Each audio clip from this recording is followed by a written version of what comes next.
여러분, 인생이란 어떠한 존재일까요? 철학적인 질문일 수 있겠죠.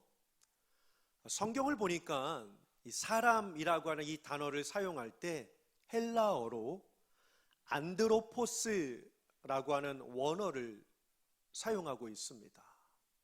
인간, 안드로포스라고 하는 이 원어에 두 가지 뜻이 담겨져 있습니다. 첫 번째는요, 위를 바라보며 사는 자. 인간의 뜻이요, 안드로포스, 위를 바라보며 사는 자라고 합니다. 두 번째로는 믿음을 지닌 존재가 인간이라고 합니다. 여러분, 사람 인자 어렵지 않죠? 다 쓰실 수 있으시리라 생각합니다. 사람 인자 쓰실 때요, 그 변을 그릴 때요, 어떻게 그리죠? 1번 이렇게 그립니까? 이렇게 그립니까? 헷갈리시나요? 1번 이렇게, 2번 저렇게. 어떻게 그리시죠? 이렇게 그리셔요. 하늘로부터 땅으로 내려옵니다. 밑에 뼈 또한 어떻게 합니까? 윗변이 위에서 밑으로 내려온과 동시에 밑에 뼈도요, 이렇게 쳐 올립니까? 아니요, 내리죠. 네. 위에서 내리고 위에서 내리는 것. 사람의 이 정의가요, 위를 보며 사는 자. 고등동물입니다. 반대로요, 동물은요, 하등동물입니다. 그래서요, 동물은요, 땅만 바라보며 삽니다. 즉, 동물에게는요, 땅에 있는 것들만 주면 그들은 만족하며 삽니다. 하지만 인간은요, 그렇지 않습니다. 땅의 것으로만 만족할 수 없습니다. 실존주의자, 그리고 수학자이자 물리학자이자 신학자였던 파스칼, 혹시 들어보셨습니까?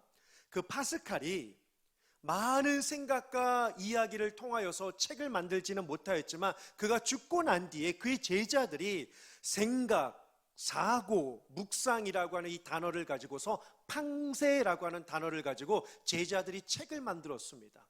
그 책에 이렇게 이야기를 합니다. 사람은 하나님이 누구이신지를 알지 못한다면 인간의 존재를 알 길이 결코 없다라고 말이죠. 예, 사람은요, 하나님이 누구인지를 모르면, 위에 계신 그분이 누구인지를 알지 못하면 인간 존재가 어떠한 존재인지를 알 수 없다라고 이야기를 하고 있습니다. 그렇지 않습니까, 여러분? 인간은요, 위를 바라보는 존재입니다. 땅의 것으로는 결코 만족할 수 없습니다. 이에 인간은 땅의 것이 아닌 위로부터 오는 힘을 얻어야 사는 존재이고, 믿음을 지녀야 사는 존재입니다. 아까 제가 뭐라고 그랬죠? 인간, 안드로포스, 뭐라고요? 위를 바라보는 존재, 믿음을 지닌 존재가 인간으로 정의되고 있습니다. 한마디로 인간은 뭘까요? 인간은요, 하나님 의존적인 존재입니다. 실존주의자인 이 키에르케고르라고 하는 철학자도 한번 들어보셨죠? 이 키에르케고르가 이러한 이야기를 했습니다. 절망은 인간이 죽음에 이르는 병이다라고 말이죠. 절망은 인간이 죽음에 이르는 병이라고 말했습니다. 맞아요. 요즘 정말 많은 현대인들이 이 생활고로 안타까운 일들을 저지르고 있습니다. 왜 그럴까요? 희망이 없으니까요. 절망하고 있기 때문입니다. 여러분, 이 세상의 사람들을 보십시오. 다 어디를 봅니까? 어디에 시선이 고정되어 있습니까? 어디를 향하여 자꾸만 달려가고 있습니까? 위가 아니라 땅입니다. 여러분, 지난 한 주 보내시면서 하늘을 얼마나 보셨습니까? 네. 하늘을 얼마나 보시면서 여유를 갖고 한 주를 보내셨습니까? 참 안타깝지 않습니까? 결국 이 이야기가 무슨 이야기입니까? 사람이 사는 방법은, 사람이 행복할 수 있는 비결은, 사람이 어떠한 존재인지를 알 수 있는 비결은 무엇입니까? 바로 이 믿음입니다. 믿음이 시대를 살리고 믿음이 죽어가는 사람들을 살리는 것 아니겠습니까? 이에 저는 이 아침에 저와 여러분들이 함께 인간이란 어떠한 존재인지를 잠깐 한번 생각해 보고자 합니다. 첫 번째로요, 인간은 구원이 필요한 존재입니다. 구원이 필요한 존재입니다. 사람은 어떠한 존재일까? 예수님을 믿건 예수님을 믿지 않는 사람이라고 할지라도 인간은 태어나면서 죽기에 이르기까지 아마 이러한 고민은 많이들 하곤 합니다. 인간이 뭐지? 삶이 뭐지? 내가 어떻게 이 땅에 왔지? 나는 이 땅에서 뭘 하면서 살아야 되지? 나는 이 땅에 살다가 죽고 나면 내 존재, 내 흔적, 내 인생, 내 삶은 어떻게 되는 것이지? 한두 번쯤은 다들 생각하며 고민해 보셨으리라 생각이 듭니다. 그런데 이 질문은 우리만의 질문은 아닙니다. 우리가 오늘 읽지는 않았지만 오늘 본문 윗구절 30절을 보시면 이 당시에 똑같은 환경, 상황이 아닐지라도 이 질문을 하고 있는 한 사람이 등장을 하고 있습니다. 30절 한번 보실까요? 사도행전 16장 30절입니다. 내가 어떻게 하여야 구원을 얻을 수 있겠습니까? 내가 어떻게 해야 이 인생을 행복하게 살 수 있겠습니까? 라고 하는 빌립보 감옥의 간수의 이야기가 기록이 되어 있습니다. 배경을 한번 좀 살펴보실까요? 사도 바울이 부푼 꿈을 안고 유럽 선교 여행을 하기로 결정을 하게 됩니다. 첫 선교지가 어디냐면 빌립보라고 하는 지역이었습니다.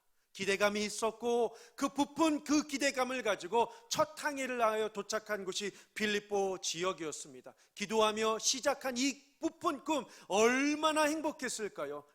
예상한 대로 사도행전 16장을 보시면 그 빌립보 지역에 들어갔는데 두아디라라고 하는 그 지역에 루디아라고 하는 여성을 만나게 됩니다. 근데 이 여성이 누군가 보았더니 그 시대를 주름잡고 있었던 그 지역의 이 모든 문물을 부여잡고 무역을 주관하고 있었던 유력한 여성이다라고 성경은 이야기를 하고 있습니다. 직업이 뭐였나요?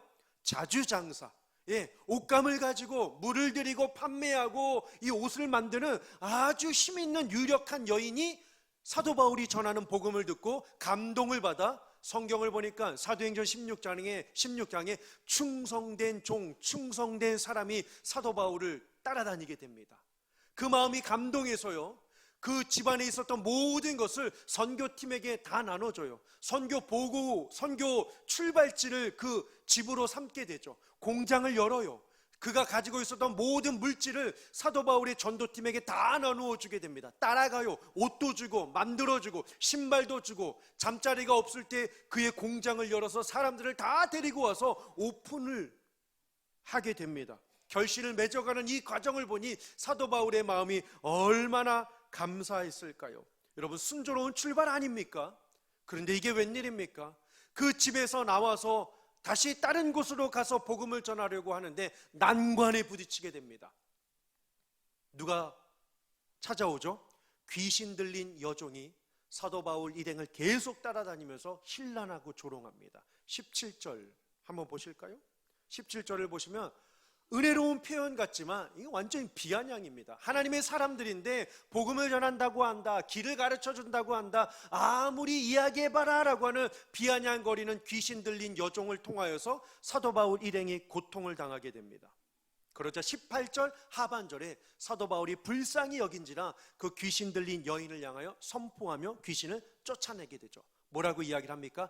예수 그리스도의 이름으로 내가 내게 명하노니 그에게서 나오라 하니 귀신이 어떻게 해요?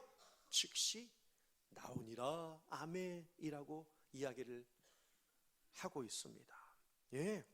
그렇습니다. 사탄은요, 어떻게든 이 선교 사역을 방해합니다. 이것이 영적인 전쟁입니다.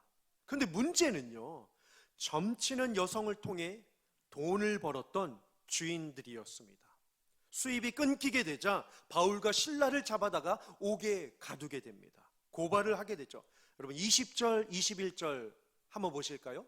상관들 앞에서 데리고 가서 말하되 이 사람들이 유대인인데 우리 성을 심히 요란하게 하여 로마 사람인 우리가 받지도 못하고 행하지도 못할 풍속을 전한다 하거늘. 아멘. 잘 보세요. 진짜 사건의 속내는 숨긴 채 엉뚱한 일로 사람들을 선동하기 시작합니다. 진짜 속내는 뭐죠? 이 여인에게 귀신이 있었는데 그 귀신이 쫓아나감으로 말미암아 내 수입이 끊어졌습니다 라고 하는 게 진실입니다. 그런데 이 사람들이 진실을 이야기하지 않고 뭐라고 합니까? 바울 일행이 우리가 듣지도 못할, 전하지도 못할 풍속을 전해서 도시를, 사회를 요란하게 합니다 라고 이야기를 하게 됐죠. 당시 로마 정권에 있었던 그 도시는요, 반유대주의가 팽배했던 지역이었습니다. 그러니 민심을 이간하는 이 외래 종교를 반갑게 맞이할 이유가 없었겠죠. 바울과 실라는 옷이 벗겨진 채 매를 맞고 감옥에 던져지게 됩니다. 부르심을 따라가는 길이었지만 녹록지 않았습니다. 인간적으로 감당하기 어려우나 여러분, 이 두 사도가 감옥에 갇혀서 뭘 했을까요? 25절 한번 보실까요? 우리 다 함께 한번 읽어보실까요? 시작. 한밤중에 바울과 실라가 기도하고 하나님을 찬송하며 죄수들이 듣더라. 아멘. 불평하거나 원망하지 않았습니다.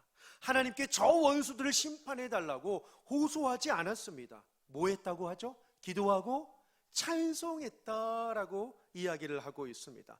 감옥에서 뭐가 울려 퍼졌나요? 기도와 찬송이 울려 퍼졌습니다. 결과가 어떻게 됐을까요? 26절입니다.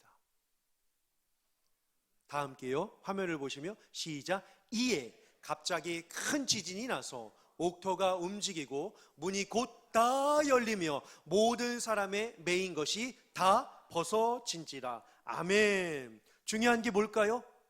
이해예요. 이해. 그렇죠. 이해예요. 이해. 기도와 찬송에 대한 결과, 바로 하나님의 응답이다라고 하는 뜻입니다. 큰 지진이 났습니다. 옥토가 흔들렸습니다. 옥문이 다 열렸습니다. 착고가 풀어졌습니다. 그런데요, 여러분, 여기에서 이보다 더 좋은 일이 생깁니다. 예상치도 못했던 간수와 그의 모든 가족들과 죄수들이 어떻게 될까요? 복음을 듣고 회개하고 세례를 받습니다. 30절에 그래서 간수가 이러한 이야기를 하죠. 내가 어떻게 해야 구원을 받을 수 있겠습니까? 라고 말이죠. 여러분, 이 물음은 정말 중요한 물음입니다. 왜요? 구원의 출발점이자 어떻게 구원을 얻을 수 있는가를 보여주는 내용이기 때문입니다. 이 질문은 정말 의미심장합니다. 그렇지만 보편적인 상황은 아닙니다. 사람들은요, 자신이 구원받아야 할 존재임을 대개는 잘 인식하지 못합니다. 대부분의 사람들이 그렇죠. 왜 예수를 믿어야 하는가? 여러분들, 어떻게 우리는 대답해야 될까요? 정말 중요한 질문입니다. 왜 사람들은 구원을 받아야 할까요? 물론 오늘 본문 속에 빌립보 간수에 대한 정보가 많지는 않았습니다. 하지만 그가 속한 지역은 로마의 또한 직할시였기 때문에 아마도 로마 제국에 소속된 공무원이었겠죠. 정직하고 책임감 있던 사람이었을 것입니다. 지금 상황을 보십시오. 옥문이 열렸습니다. 자기가 맡은 죄수들이 다 도망을 가버린다고 한번 가정을 해봅시다.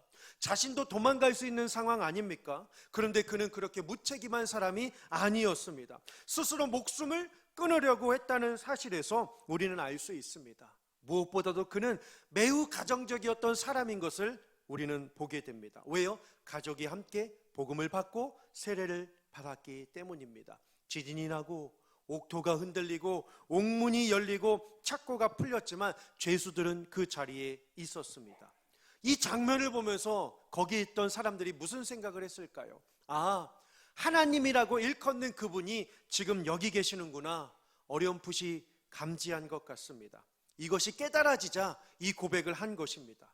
여러분, 왜 인간에게 구원이 필요합니까? 지구촌에 79억의 인구가 살고 있지만 궁극적인 문제는 바로 죄입니다. 그래서 모든 사람은 구원이 절대적으로 필요합니다. 그런데 이것은요, 간수만의 고백이 아닙니다. 마태복음 19장 16절 우리 화면 한번 보실까요? 예수님 당시에 자기의 삶이 어떻게 하면 죄로부터 해결할 수 있는지, 어떻게 하면 죄의 굴레에서 벗어나서 행복하고 기쁘고 감사하고 은혜로운 삶을 살 수 있을지 부자 청년이 예수님에게 찾아와 이러한 질문을 합니다. 어떤 사람이 죽게 와서 이르되 선생님이여 내가 무슨 선한 일을 하여야 영생을 얻으리까? 아멘. 모두의 고민이죠. 또 한 군데 보실까요? 사도행전 2장 37절입니다. 그들이 이 말을 듣고 마음에 찔려 베드로와 다른 사도들에게 물어 이르되 형제들아 우리가 어찌할꼬 하거늘. 베드로의 설교입니다. 죄 때문에 예수님이 죽으셨습니다. 이 설교를 베드로가 하자 이 설교를 들은 예루살렘 사람들이 이 질문을 합니다. 우리가 어찌하면 좋을꼬? What can I do? 내가 무엇을 할 수 있습니까? What shall we do? 우리가 무엇을 이행해야 합니까? 이 질문이 성경 안에 담겨져 있습니다. 여러분 답이 뭘까요? 우리가 어떻게 하면 구원을 받을 수 있을까요? 우리가 어떻게 하면 이 죄의 굴레에서 벗어날 수 있을까요? 답은 예수님을 믿어야 합니다. 이에 인간의 첫 번째 조건은요, 인간은요 구원을 받아야 할 존재, 두 번째는 예수님을 믿어야 할 존재가 인간입니다. 오늘 우리가 잘 알고 있는 말씀이 기록되어 있습니다. 16장 31절입니다. 주 예수를 믿으라. 예, 주 예수를 믿으라.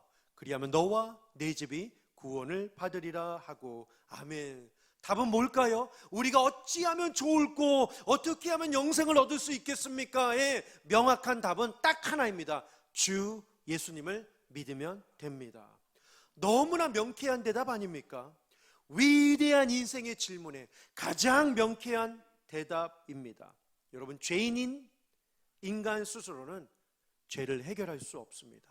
죄 문제를 해결해 줄 구원자가 필요합니다. 구세주가 필요합니다. 그분은 누구이십니까? 예수 그리스도이십니다. 그리스도의 뜻이 뭐죠? 자기 백성을 그들의 죄에서 건져낼 자, 구원할 자, 자기 백성을 그들의 죄에서 건져낼 자가 바로 그리스도 이름의 뜻입니다. 예, 박석한으로 구원을 받지 못합니다. 예, 사람으로 구원을 받지 못한다고요. 지난주에 한 분 권사님이 어떤 한 분 지인을 수요일에 교회로 데리고 오셨습니다. 같이 점심을 나누고 나서 그분과 복음을 함께 나누게 되었습니다. 제가 그분에게 이러한 이야기를 드렸어요. 세상에 많은 종교가 있습니다. 하지만 종교가 있는 이유는 뭘까요?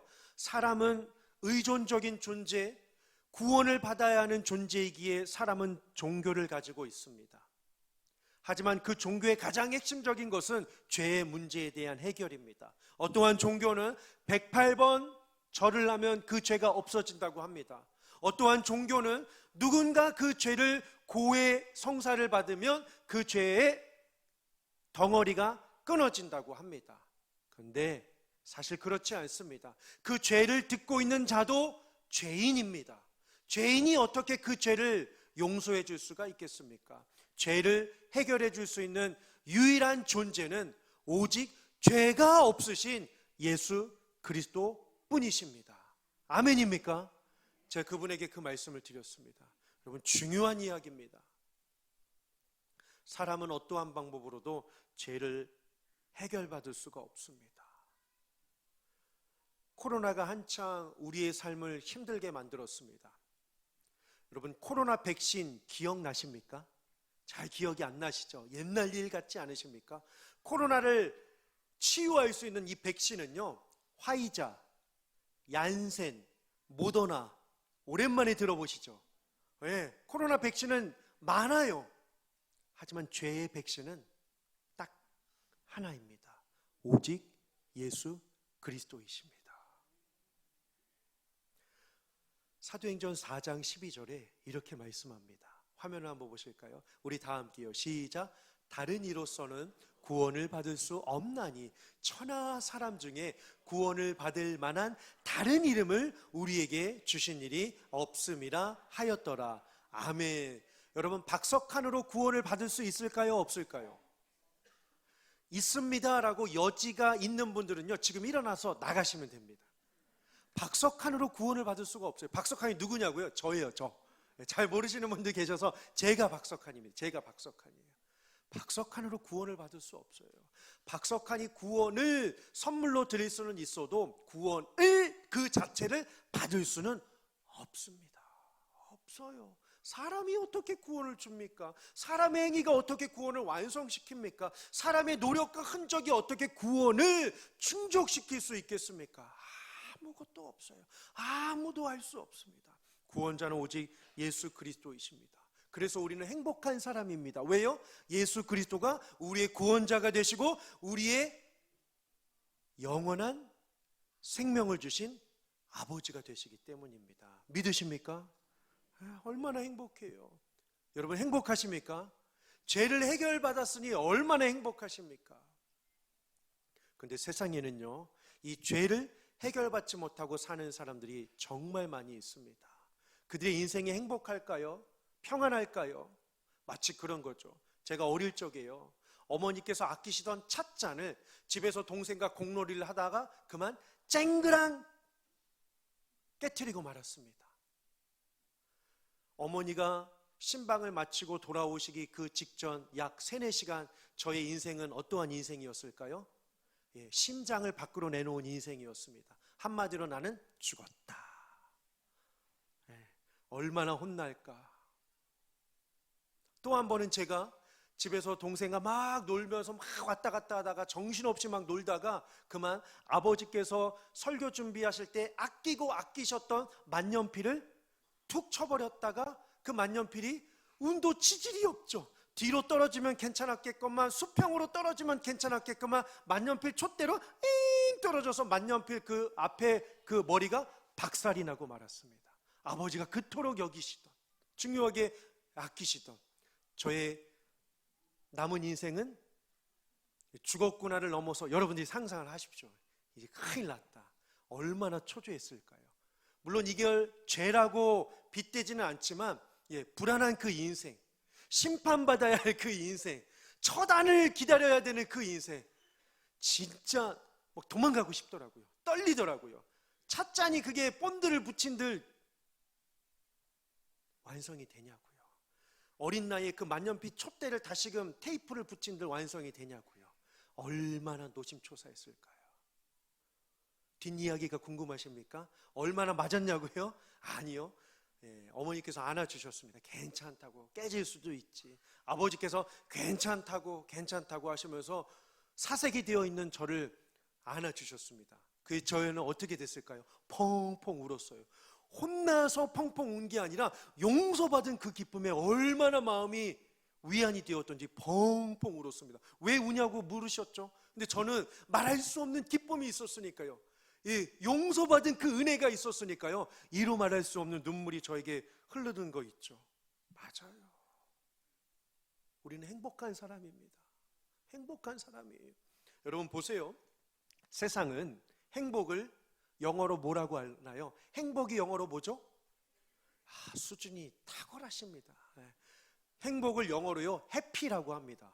여러분들 알고 계시네요, 진짜. 이 해피라고 하는 이 단어가요, 어디에서 파생된 단어냐면요, 해픈. 삶이 해프다 이게 아니라 영어 단어 해픈이라고 하는 단어가 있습니다. 이 해픈이라고 하는 단어의 뜻은 무엇이냐면 우연히 발생하다라고 하는 뜻입니다. 세상의 행복은 마치 이래요. 우연히 내가 기대하지 않았던 시간에, 상황에, 인생에 놀래게 하는 것이 세상은 행복이라고, 그것을 복이라고 생각하고 있습니다. 그런데 보세요. 성경이 말하는 행복, 축복은 완전히 달라요. 성경은 축복을 일컬어 blessing이라고 이야기를 합니다. blessing. 그런데 이 단어가 어디에서 파생이 되었냐면 bleed라고 하는 단어에서 파생이 되었습니다. 이게 뭔 뜻이냐면 피를 흘리다예요. 세상의 행복은 우연히 발생한 기쁨이지만 성경이 말하는 영적인 행복은요, 우리가 그분의 피 흘리심으로 말미암아 얻게 된 구원이 우리에게 주어진 축복입니다. 값어치가 다르죠. 우연히 만난 해피, 피를 흘려 값주고 우리를 사신 그 블레싱 달라요. 달라도 너무 다르죠. 이 예수의 보혈의 은혜가 필요합니다. 어디에요? 우리 가정이에요. 인간은 구원받아야 할 존재, 인간은 예수님을 믿어야 하는 존재, 그리고 마지막 인간은 가정을 복음화 시켜야 하는 존재입니다. 이게 인간의 정체성이에요. 세 가지 기억해 보십시오. 구원받아야 할 존재, 예수님을 믿어야 할 존재, 가족을 구원화시켜야 될 존재가 인간입니다. 31절에 주 예수를 믿으라. 그리하면 너와 내 집이. 바울과 실라는 누구보다도 창조 후 하나님께서 가장 먼저 만드신 가족을 누구보다도 소중하게 생각했습니다. 이 메시지의 적용이 단순히 간수에게만 제한되지 않았습니다. 너와 내 집이, 온 집에 해당되는 메시지였습니다. 그래서 구원도 간수의 온 집이 구원받을 수 있도록 모든 종들에게 주어졌습니다. 여러분, 우리가 5월 26일에 행복한 사람들의 봄 축제를 준비하고 있습니다. 여러분, 결단하셨습니까? 작정하셨습니까? 누구를 이 자리로 인도하기로 계획을 하셨습니까? 아니면 아직 아무도 작정하지 못하고 계십니까? 저에게 다양한 질문이 찾아왔습니다. 어떻게 해야 될까라고 말이죠. 우리가 흔히들 말하기를 이제는 아이가 장성해서 내 배우자가 내 말을 잘 듣지 않아서 내 부모님에게 복음을 전하는 게 쉽지 않아서 그냥 때를 기다리고 있습니다 라고 말씀하시는 분들이 정말 많습니다. 하지만 그게 과연 옳은 것인가 라고 우리 한번 생각해 보길 원합니다. 기다리는 것, 하지만 기다림을 어떻게 기다리느냐가 중요하겠죠. 복음을 전하면서 기다리느냐, 기도하면서 기다리느냐, 그 영혼이 정말로 주님께로 돌아오기를 원하는 마음으로, 간절한 마음으로 기다리느냐, 아니면 나는 아무것도 하고 있지 않은 채 그냥 기다리고 있다면 이것은 기다림의 모습이 정말 다른 모습일 것입니다. 제가 말씀을 묵상하다가 하나님, 기다리는 것이 맞습니까? 하나님, 어떻게 해야 합니까? 우리는 복음을 전하도록 이 땅에 보내어진 증인, 제가 지난 주일에 증인에 대하여 말씀드렸죠. 내게 있던 관심사를 예수 그리스도에게 관심이 집중되게 하는 것이 증인이라고 했습니다. 네, 우리는 증인이라고요. 전해야 합니다. 고백해야 합니다. 누구에게요? 1차적으로는 가장 가까이 있는 우리 가족에게 말입니다. 기다리는 것이 옳을까요? 아니요. 요즘에 제가 기도하면서 드는 생각이요, 오해 없으시길 바랍니다. 더 이상 기다려서는 안 될 것 같습니다. 앞날을 모르니까요. 내일을 모르니까요. 어떠한 일이 발생할지 모르니까요. 마냥 기다릴 수는 없어요. 내가 전하면 듣기 거북해하니까, 싫어하니까, 그 자리를 불편해하니까, 또 그 이야기 하냐고 하면서 나에게 눈을 부라리면서 나를 쏘아대니까 라고 하면서 자녀건 배우자건 부모건 불편해하고 있는 여러분들의 상황, 물론 정말 힘드시겠구나 라고 저는 충분히 이해합니다. 그런데요, 제가 성경을 읽다가 이 구절을 읽으면서 마음이 너무나도 아픈 거 있죠. 그러면서 그런 어떠한 결론을 내렸냐면, 기다리면 안 되겠구나, 지체해서는 안 되겠구나. 왜요? 여러분, 어버이날이 언제죠? 5월 8일입니다. 네, 감사해요. 성경도 보니까 디모데전서 5월이래요. 디모데전서 5장 8절에 정말 중요한 메시지가 있습니다.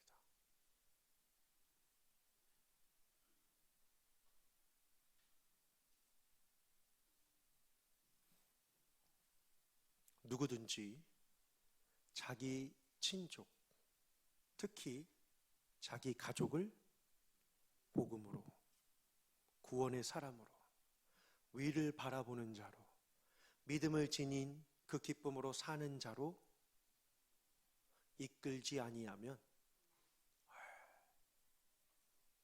믿음을 선물로 받은 것을 귀히 여기지 않고 다른 것을 우선순위로 삼은 사람이라고 합니다. 믿음을 소중하게 여기지 않고 세상 원리에 그 대세에 따라 살아가는 사람이라고 사도 바울이 일컫고 있습니다. 여러분, 이번 행축을 가족 복음화로 한번 삼아 보시기를 원합니다. 정말 가정이 살아야 합니다. 복음을 들어야 합니다. 가정이든 어디든 누군가 수고해야 이 복음이 전해지지 않겠습니까? 바울과 실라가 감옥에 있었던 상황을 한번 상상해 보십시오. 그들이 원망하고 한탄해하고, 하나님, 나 복음 전했는데 이게 뭔 꼴입니까?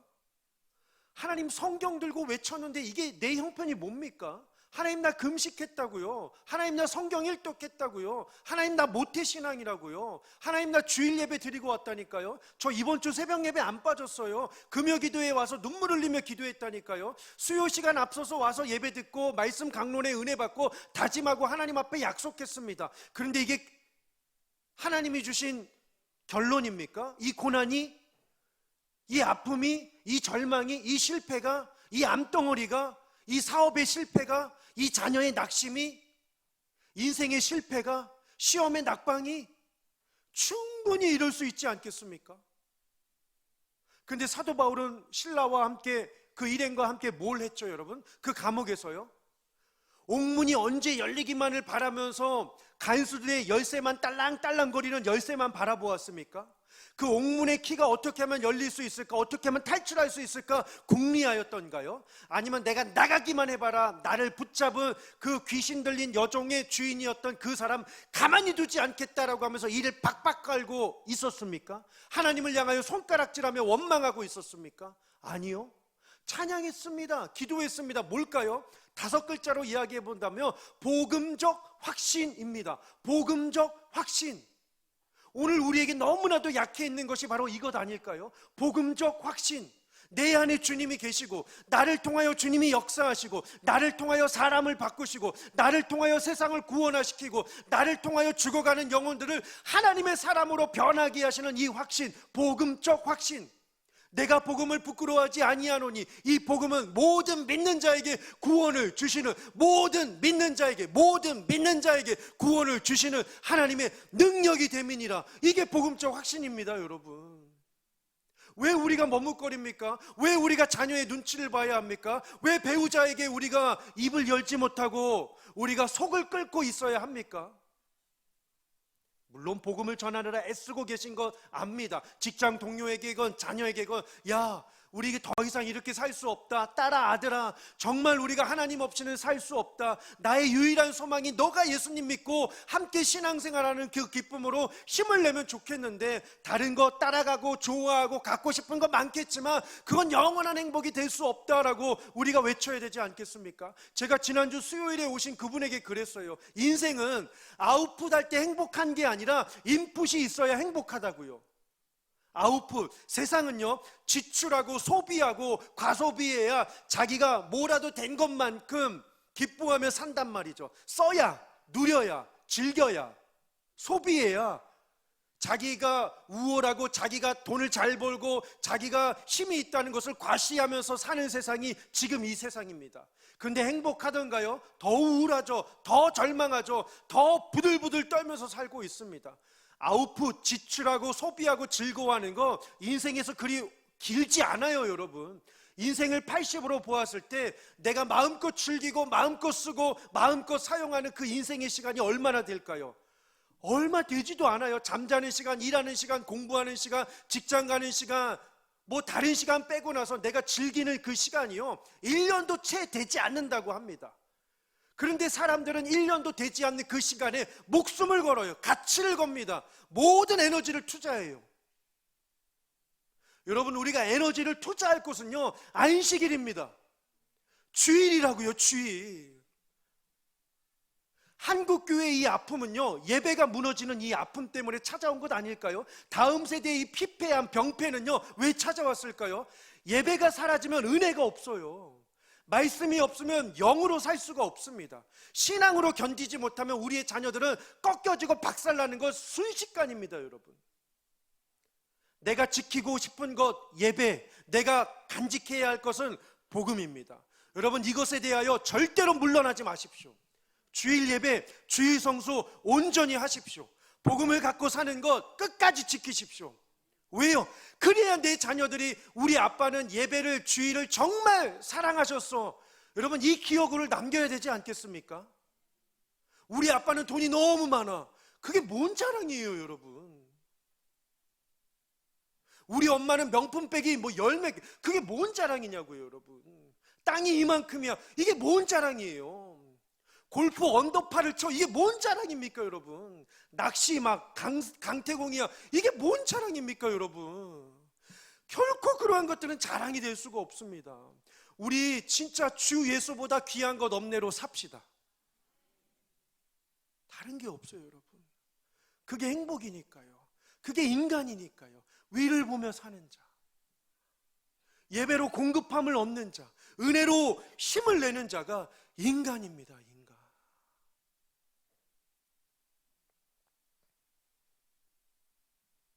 5월은 가정의 달입니다.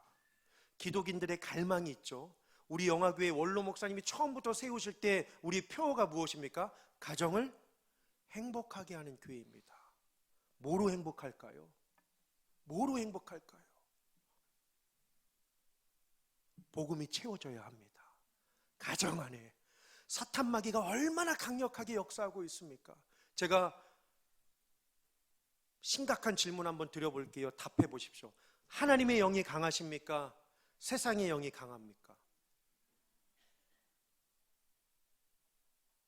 하나님의 영이 비교도 할 수 없을 만큼 강하십니다. 그러면 이 영이 승리하는 방법은 뭘까요? 내가 이 영에 가치를 두고, 먹이를 두고, 시간을 갖는 것입니다. 다른 게 없어요. 내 영에 하나님의 영이 승리하기 위하여서는요, 육신의 생각은 사망이요 영의 생각은 생명과 평안이니라. 생명과 평안이니라 말씀하고 있습니다. 호사다마라고 하는 말이 있지 않습니까? 네. 우리가 잘 되는 것, 복음을 위하여 전력 질주하는 것 싫어하는 존재들이 있습니다. 하지만 믿음은, 저는 이렇게 생각합니다, 영빨로 하는 겁니다. 인생은 복음빨로 사는 것입니다. 동의하십니까? 진짜 다른 게 없어요. 복음빨로 사는 것, 복음빨로 사는 것. 여러분, 우리 솔직해집시다. 우리는요, 예배뿐만 아니라 사업, 건강, 인생, 자녀, 앞날, 삶, 시간마다 하나님의 도움이 꼭 필요한 사람들입니다. 교회에서만 하나님의 도움, 전도 때만 하나님의 도움 아니에요. 사업장이요, 가정이요, 자녀요, 하나님의 도움 없이는요 아무것도 안 됩니다. 인정하십니까? 우리 그걸 결코 잊어서는 안 돼요. 하나님의 도움, 은혜 없이는 아무것도 안 됩니다. 그러기 위해서는 기독인들이 영으로 충만해야 됩니다. 하나님의 말씀으로 살아야 합니다. 주의 능력으로 살아야 합니다.